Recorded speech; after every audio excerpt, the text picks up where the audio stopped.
My husband slapped me hard enough that I tasted blood. Not a dramatic movie slap, not something that sent me falling. Just sharp, humiliating, precise. The kind meant to reset a woman in public. A few people gasped, more people didn't. That was worse. Because the silence came first. Then the soft laughter, thin, uncomfortable, social. The kind people use when they want to pretend they are still attending a celebration and not witnessing a collapse. I stood there in front of 600 guests in a ballroom lit like a magazine spread.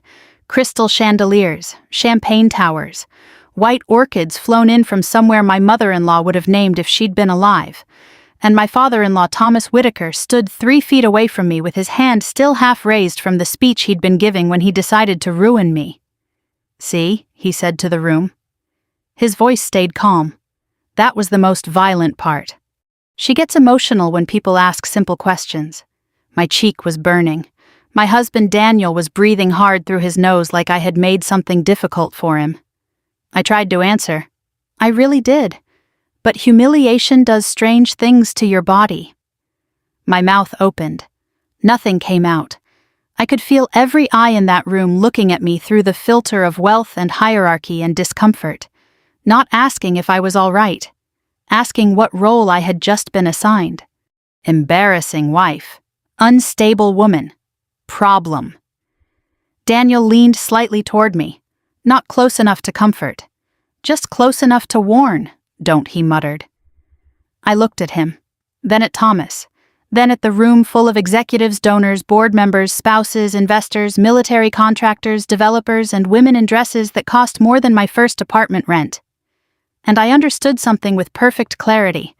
No one in that room was coming to help me. So I reached into my clutch, took out my phone, and called the only person I knew who would never ask the room for permission first. He answered on the second ring. "Dad," I said. My voice shook once, then steadied. "Please come." That was the beginning. Not the anniversary, not the rumors, not even the slap, the phone call.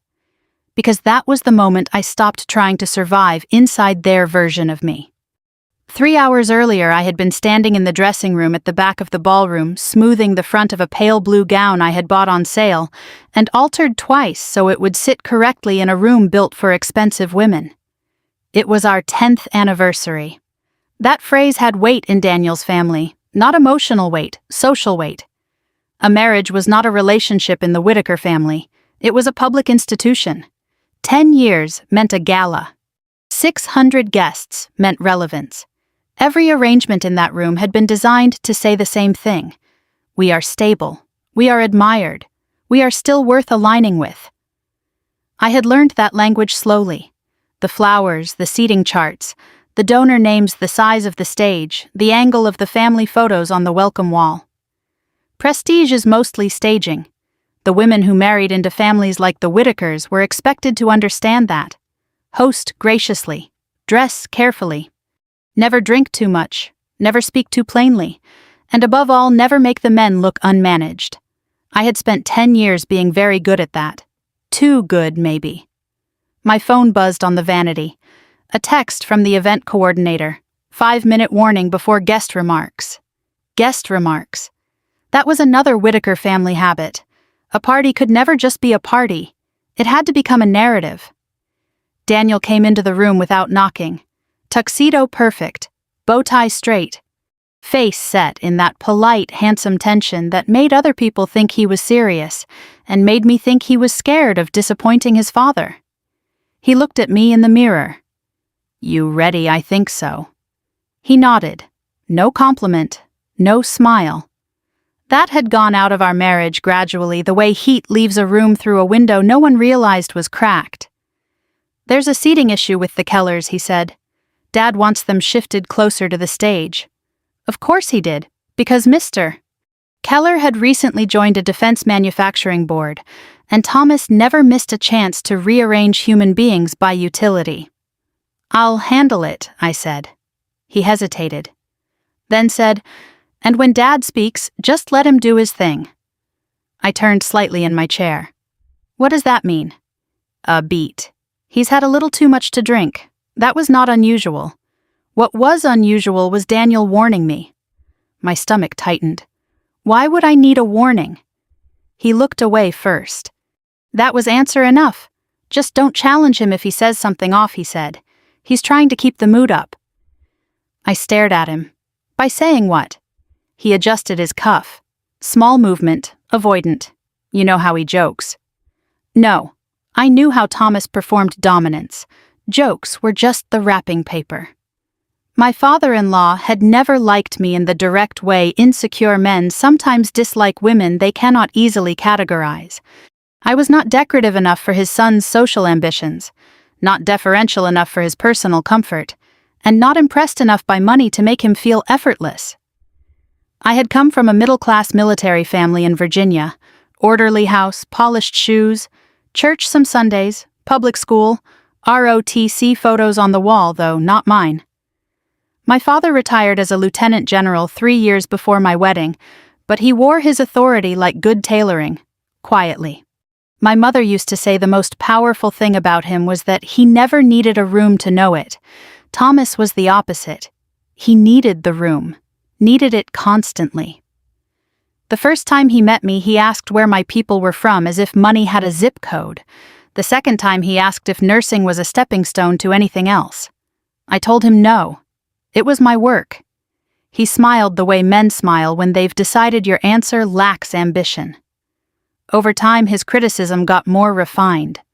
Not enough to quote back cleanly, just enough to shape how other people saw me, too emotional, too provincial, too attached to service work. He said that once in front of 4 couples over dinner. Emma's one of those people who still thinks helping is the same as power. Everyone laughed lightly. I smiled because Daniel's hand tightened under the table. A warning disguised as contact. That had become our marriage. His father would cut. I would absorb. Daniel would act as if surviving it together was the same thing as love. By the time I stepped into the ballroom that night, guests were already seated. The light was low, golden, designed to flatter age and money. A string quartet played something clean and expensive. I moved through the room doing what I had done for a decade, greeting, adjusting, smoothing, making sure everyone else felt attended to. At the center table, Thomas stood to begin the remarks. He was charming at first. That was his gift, thanking donors, joking about age and marriage and legacy. People laughed where they were supposed to. Then his tone changed slightly, enough that only someone who knew him well would feel it before hearing it. And of course, he said, turning one hand toward me, we couldn't have done any of this without Daniel's patience. A few polite laughs. I held still. He's had to carry more than most men would, Thomas added. That sharpened the room, not visibly. But I felt it. He married a woman who's always been a little unpredictable. There was a murmur now, not loud, interested. I stood up halfway. Thomas. He lifted a hand, smiled. She means well. Laughter again, thinner this time. She just doesn't always understand how things work in a room like this. I looked at Daniel, waiting, just once, for him to stop it. He didn't stop it. That was the part that stayed with me longer than the slap. When I looked at Daniel, I wasn't asking him to defend me. I was asking him to choose. He didn't.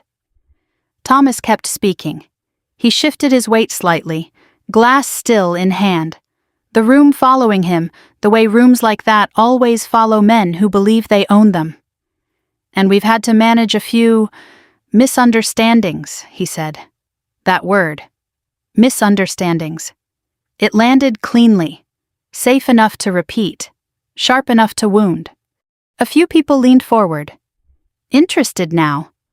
I've had calls, Thomas continued. Concerns. A pause. Well-meaning people asking if everything at home is stable. There it was. Not an accusation. An implication. More dangerous. Because implication invites imagination. I felt it move through the room.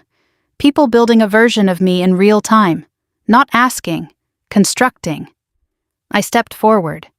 Thomas, that's not. Daniel's hand came down across my face before I finished the sentence. Quick, controlled, not rage. Correction. My head turned slightly with the impact. The sound was louder than I expected. Or maybe the room had gone quieter. For a second, everything narrowed.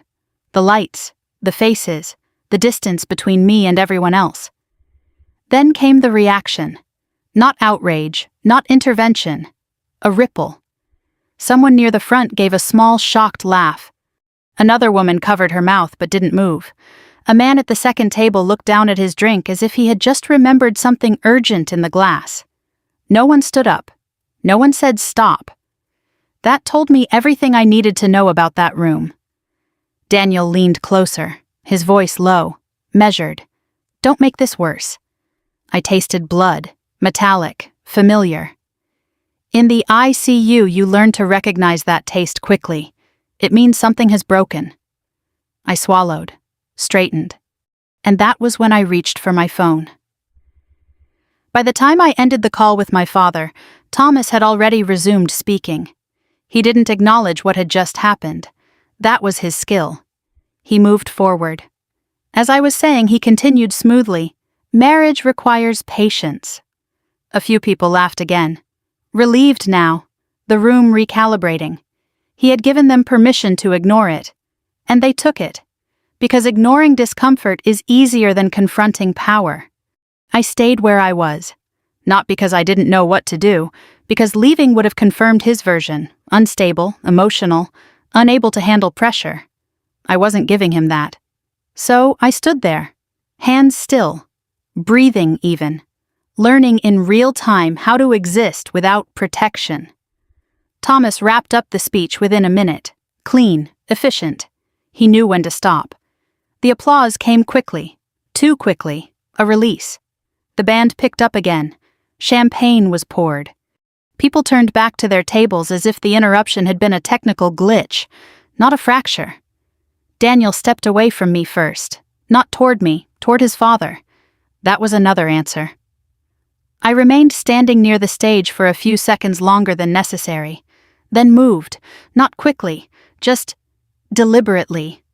Through the crowd, past conversations that lowered in volume when I approached, past glances that shifted away a second too late.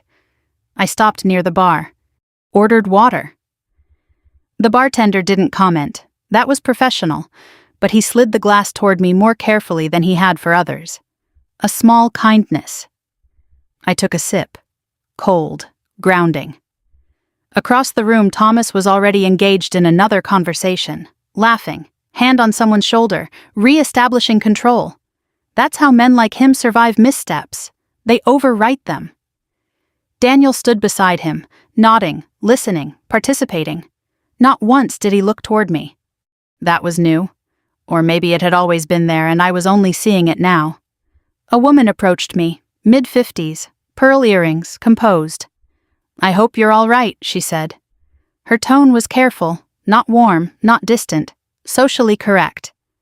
"I'm fine," I replied. She nodded. Didn't ask anything else. Because asking would require choosing a side, and she wasn't here to choose sides. She was here to maintain position. "I've known Thomas for years," she added after a moment. As if that explained something. It did. "I understand," I said. She hesitated. "Then these events can be stressful." I almost smiled. Stressful. That was the word she chose. Not humiliating, not violent. Stressful. "Yes," I said. "They can." She nodded again, relieved, then moved away. That was the room. No villains, no heroes, just people aligning themselves with what felt safest. 10 minutes passed, then 20. Time moved differently after something like that. Not faster, not slower, just distorted. I checked my phone once. No new messages. My father hadn't called back. That didn't worry me. He wouldn't call. He would come. That was how he operated. No unnecessary movement. Only action. At one point, Daniel approached me. He stood beside me at the bar, not touching, not looking directly at me. "You shouldn't have pushed him," he said. His voice was low, flat. I turned my head slightly. I tried to correct him. "That's the same thing in a room like this." I studied him. Carefully. Because this was not about anger anymore, it was about understanding. "You hit me," I said. A pause. "I stopped you," he replied. Stopped me. From what? From existing incorrectly. From speaking. From disrupting the narrative his father had created. I didn't answer. He exhaled. "You're making this bigger than it needs to be." I nodded slowly. "I'm not making anything," I said. "I'm seeing it." That unsettled him. I could see it in the way his jaw tightened. "This is not the place for this," he said. He meant the room, the guests, the optics, not the marriage, not the truth, just the setting. I looked at him, then past him, at the doors. My father would come through those doors. Not dramatically, not loudly, just inevitably. "I agree," I said. "This isn't the place." He nodded, relieved. He thought we were aligning again, returning to structure. I let him have that. For now. The doors at the back of the ballroom opened. Not wide, just enough. No announcement, no pause in the music. But a few people near the entrance shifted. Subtly. The way people do when something enters the room that doesn't match the existing pattern. I didn't turn immediately. I didn't need to. I felt it. Not emotion, not relief, recognition. A different kind of authority had just entered the room. I didn't turn right away. I let the room tell me first. A shift near the entrance, not loud, not dramatic. Just alignment. One of the men near the back straightened his posture. Another adjusted his jacket. A woman who had been mid-conversation paused, then stepped slightly aside without knowing why. That's how real authority moves. It doesn't interrupt. It rearranges. Then I turned. My father was standing just inside the doorway. No uniform, no insignia. Dark suit, plain tie. And the same way he had dressed for every event that required presence without performance. He didn't scan the room. He didn't need to. He found me immediately. Our eyes met. He didn't rush. Didn't look concerned. Just assessed. Then he started walking. Not toward the stage, not toward the center. Toward me. People noticed, not because he demanded attention, because others recognized him. A man near the entrance stepped forward first. Late 60s, silver hair, the kind of face that had sat on too many boards and too many decision-making tables. "General Hayes," he said. Not loudly, but clearly enough that the people around him heard it. My father stopped, turned slightly. "Good evening, Mark," he said. No surprise, no shift in tone. "Didn't expect to see you here," the man added. "I didn't expect to be," my father replied. That was all. But it was enough. Because now the room had context. And context changes everything. I saw it happen. Not all at once, but quickly. People who had been laughing earlier grew still. People who had ignored me now looked carefully. Not at me. At him. Then back at me. Connecting something. My father resumed walking. When he reached me, he didn't touch me. Didn't pull me into an embrace. Didn't ask if I was all right. He stood beside me. That was his version of support. Presence without possession. "Emma," he said. "Dad." A pause. He looked at my face. Not searching for emotion. Checking for damage. His gaze lingered for half a second. Then shifted forward. To the room. "What happened?" he asked. Not loudly. But not privately either. I answered simply. "Thomas made some claims," I said. I corrected him. A small pause. "Daniel didn't agree." That was enough. I didn't mention the slap. I didn't need to. My father nodded once. Then looked toward the center of the room. Thomas had noticed by now. Of course he had. He was watching. Calculating. Trying to understand what had just entered his space. My father stepped forward. Not toward the stage.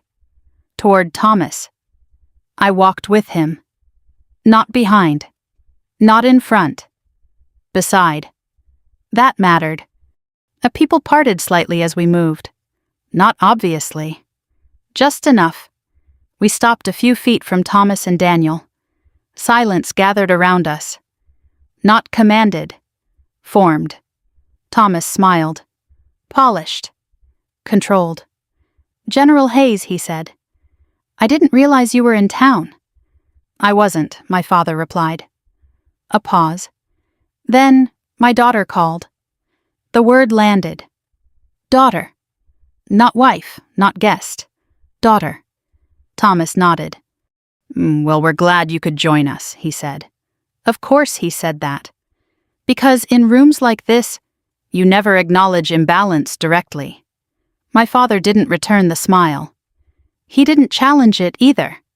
He simply stood. Then said, "I understand there were statements made about her. No accusation. Just structure."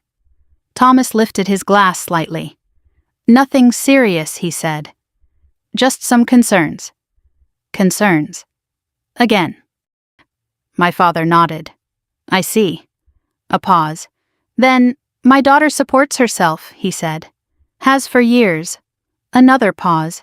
"She contributes to this household." Daniel shifted slightly. My father continued. "She has no history of instability." Each sentence placed carefully. Not emotional, not defensive. Just factual. And in a room like that, facts are harder to dismiss than feelings. Thomas's smile tightened. I think there's been a misunderstanding," he said. My father tilted his head slightly. "Then it should be corrected," he replied. Silence deepened. Not uncomfortable. Final. A man from earlier, the one who had greeted my father, stepped closer. "Thomas," he said quietly, "we all want clarity on that." That was it. Not support. Alignment. The room had shifted. Not because of me. Because the cost of siding with Thomas had just increased. Daniel looked at me then. Really looked. For the first time that night. Not with control. With uncertainty. I didn't respond. I didn't need to. Because for the first time, I wasn't the one trying to hold my place in that room. Thomas didn't raise his voice. He adjusted his stance. That was his version of escalation. "I think we can clear this up privately," he said.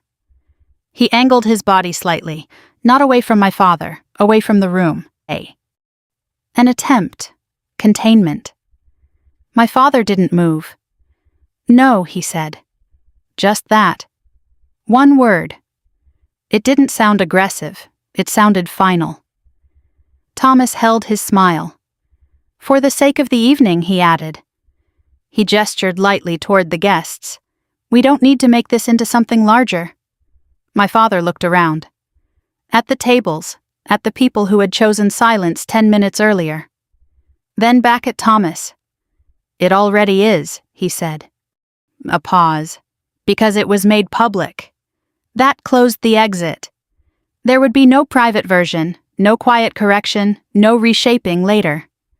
Thomas exhaled slowly. "Very well," he said.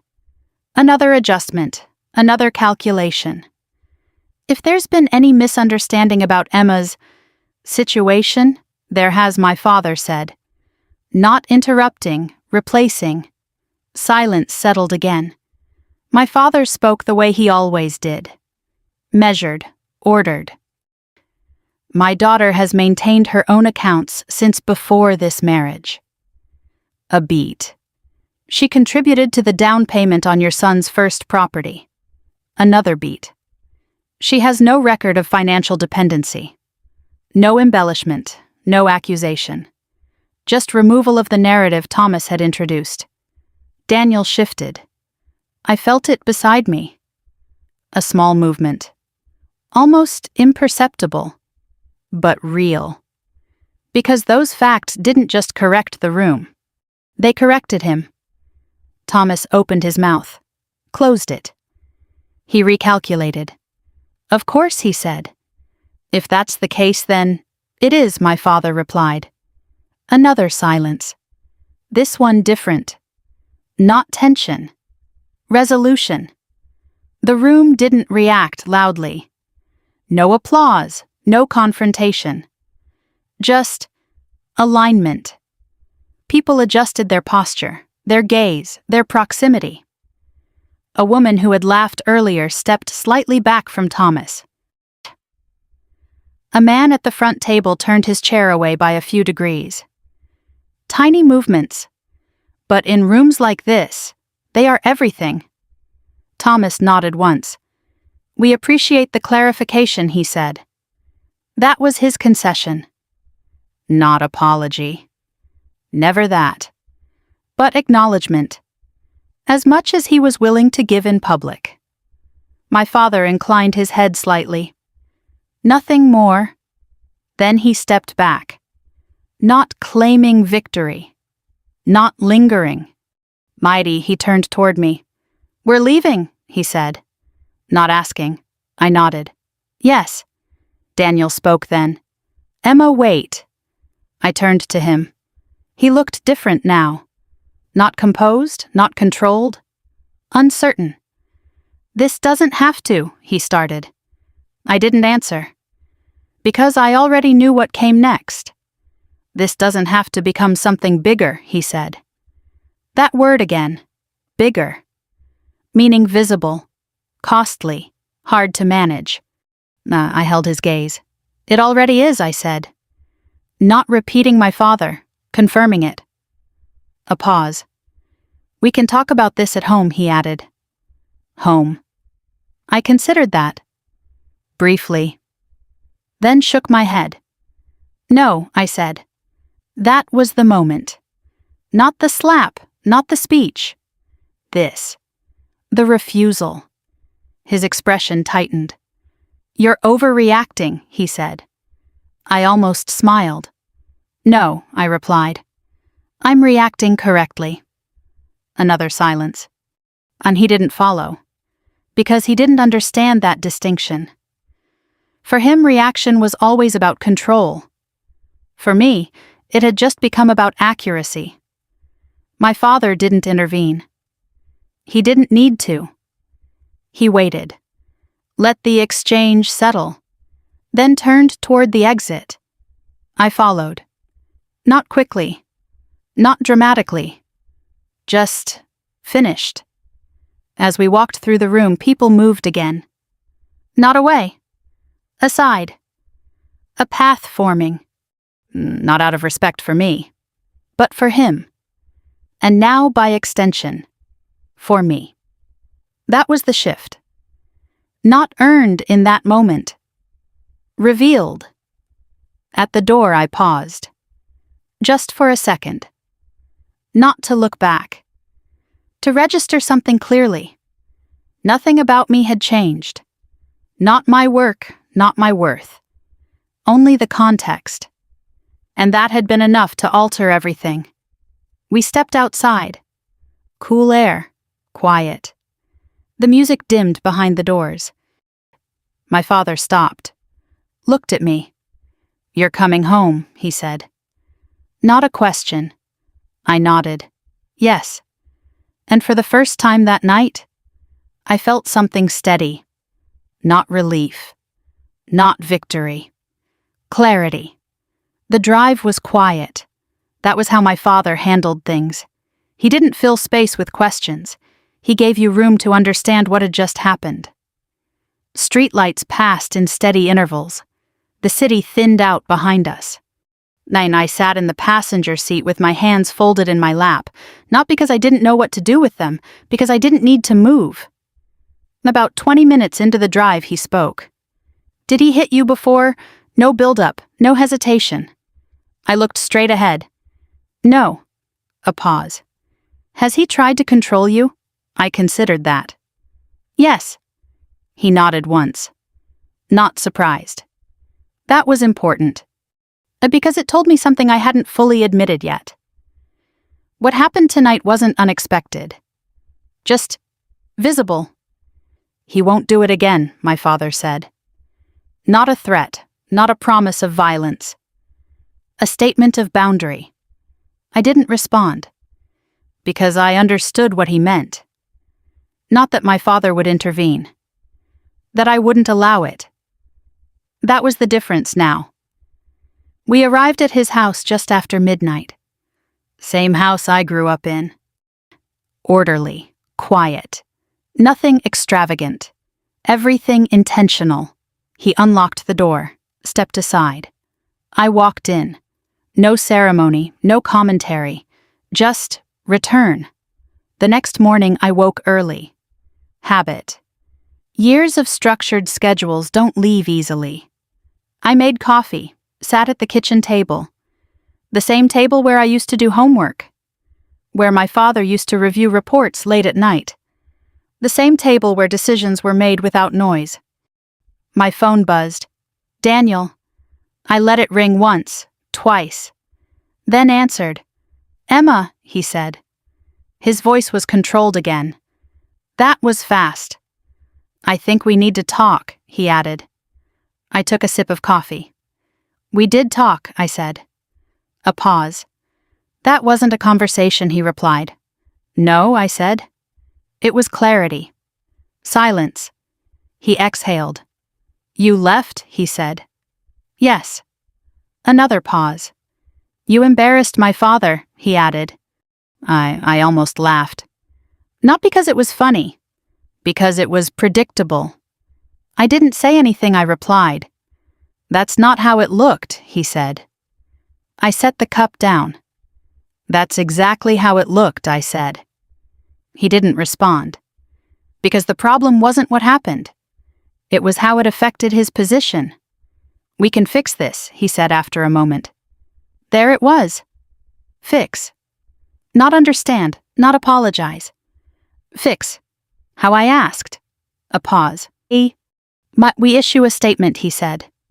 Clarify things. I closed my eyes briefly. A statement I repeated. For what? For the rumors, he said. For how it came across. I nodded slowly, even though he couldn't see it. And the slap, I asked. Silence. Longer this time. That's not what people are focused on, he said. There it was. Complete. Clean. The full structure of the problem. Not what was done. What was seen. I am, I said. Another pause. You're making this about something personal, he replied. I held the phone a little tighter. It is personal, I said. No, he said. It's about perception. That was the moment. Not last night. Not the call. This. The realization that we were not speaking the same language. Not emotionally. Structurally. I'm not interested in perception, I said. I'm interested in reality. Silence. Then, you're going to regret walking away from this, he said. Not loud. Just certain. I considered that. Briefly. Then said, no. And ended the call. Later that day I met with a lawyer. Not dramatic.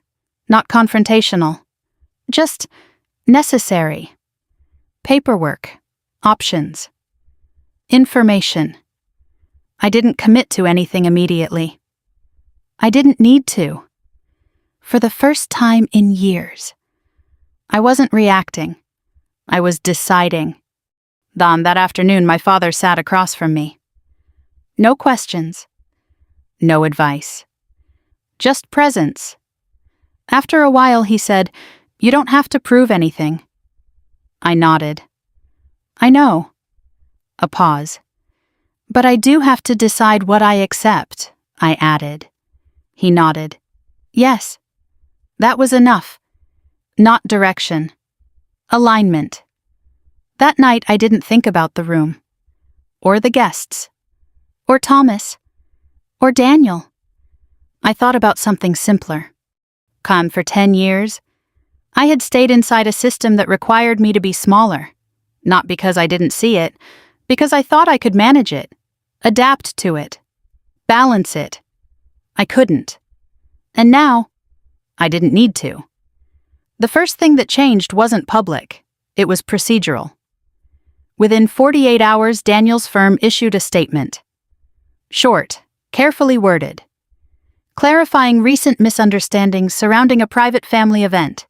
No names, no details, no accountability. Just enough language to stabilize investors.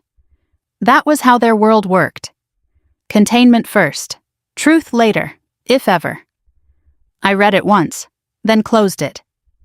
Because it didn't change anything that mattered. What mattered was what they didn't say. No mention of me, no mention of the slap, no correction of the rumor. They weren't repairing the damage.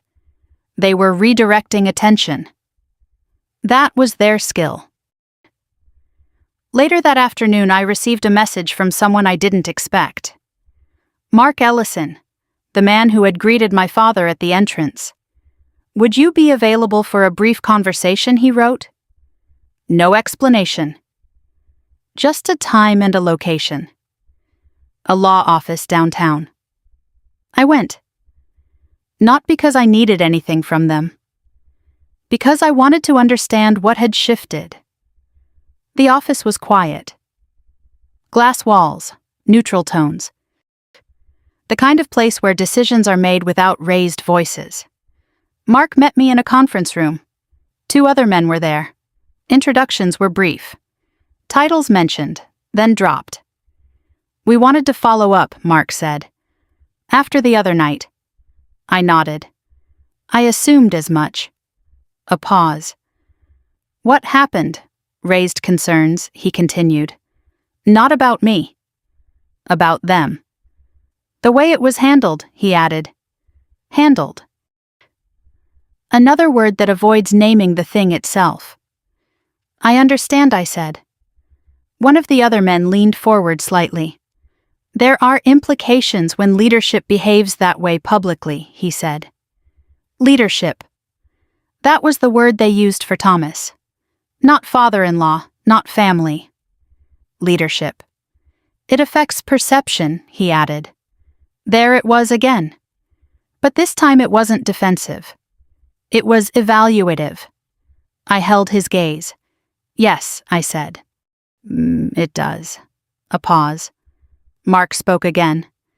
We're reviewing some ongoing partnerships, he said. Carefully. Not stating. Indicating. We wanted to understand your position, he added. My position. Not my feelings. Not my story. My position. I considered that. Then said, I'm no longer part of that structure. Silence. Not surprised. Just noted. That's helpful, Mark said. He didn't ask for more. Not because in rooms like that, clarity is enough. When I left the office, nothing felt dramatic. No victory. No sense of retaliation. Just consequence. Natural. Unavoidable. That evening, Daniel called again. I didn't answer. Not immediately. Not because I was avoiding him. Because I no longer felt required to respond on his timeline. He left a message. His voice tighter this time. They're pulling back, he said. No greeting. No context. 2 of the partnerships. A pause. This didn't have to happen. I listened. Didn't react. You need to correct this, he added. There it was. Responsibility. Shifted. Placed. On me. I deleted the message. Not out of anger. Out of clarity. Later that night, I sat with my father on the back porch. Quiet. The kind of quiet that doesn't need to be filled. He poured 2 glasses of water. Set one beside me. They'll adjust, he said. Not a question. A statement. I nodded. They already are. A pause. You didn't ask for any of that, he added. I looked at him. No. But it happened anyway. He nodded. That's how systems work, he said. They don't change because they want to. They change when the cost shifts. I thought about that. About the room, the laughter, the silence. And then, the shift. Not because I fought. Not because I proved anything. Because something entered the system that made continuing the lie more expensive than correcting it. I didn't do anything I said. He looked at me. You stopped participating, he replied. That was it. Not action. Withdrawal. And somehow, that had more impact than anything I could have said. My phone buzzed again. A message this time. Daniel, we need to talk. This affects both of us. I read it. Then locked the screen. For 10 years, everything had affected both of us. Except the parts that affected me. Now, for the first time, I was deciding what belonged to me. And what didn't.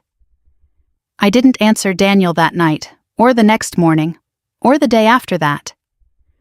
Not because I wanted him to wait, because I no longer felt responsible for closing the space he had opened. 3 days later I met him. Not at the house, not at his office. At a quiet restaurant near the river. Public enough to remain controlled, private enough to be clear. He was already seated when I arrived. Suit, no tie. He stood when I approached. A habit. Still intact. Emma, he said. I nodded. Daniel. We sat. No small talk. No transition. They're pulling out, he said. Direct. I heard. A pause. This is serious, he added. I looked at him. I know. Another pause. They think my father mishandled the situation, he said. I didn't respond. They think I did too. That surprised him. I could see it. Not that they thought it. That I didn't react to it. They're questioning stability, he continued. There it was again. The same word. Different direction. I held his gaze. That makes sense, I said. He leaned back slightly. You don't seem concerned, he said. I considered that. I'm not responsible for their assessment, I replied. A pause. This affects our future, he said. I nodded. It does. Silence. Not tense. Just revealing. What are you going to do? He asked. I looked at him. I'm not going to do anything, I said. His expression shifted. That's not an option, he replied. It is for me. Another pause. You're walking away, he said. I didn't answer immediately. Not because I wasn't sure, because I wanted him to understand the difference. I already did, I said. Silence. He exhaled slowly. This is 10 years, he said. I nodded. I know. Another pause.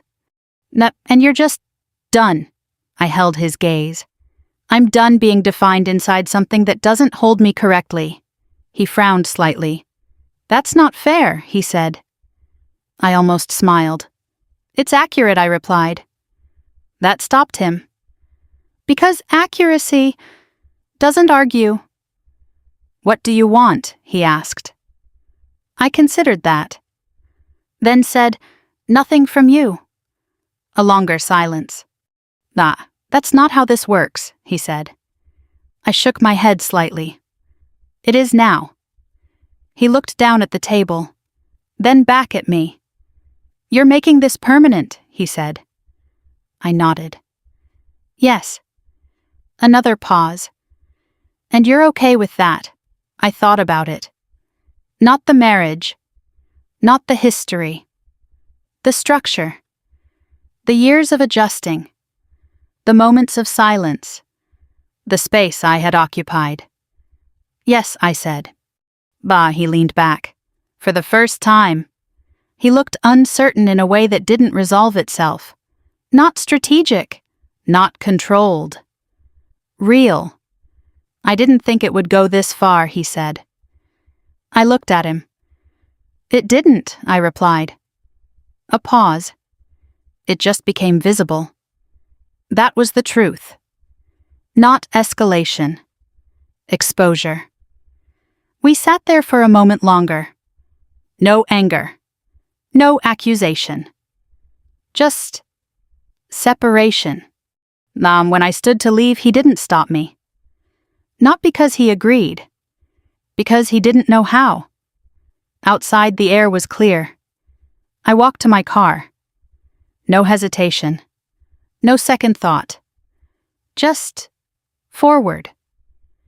If you've ever been in a room where your value was decided without you, if you've ever stayed quiet to keep things stable, if you've ever believed that enduring something was the same as fixing it, it isn't.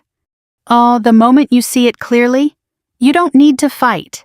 You don't need to explain.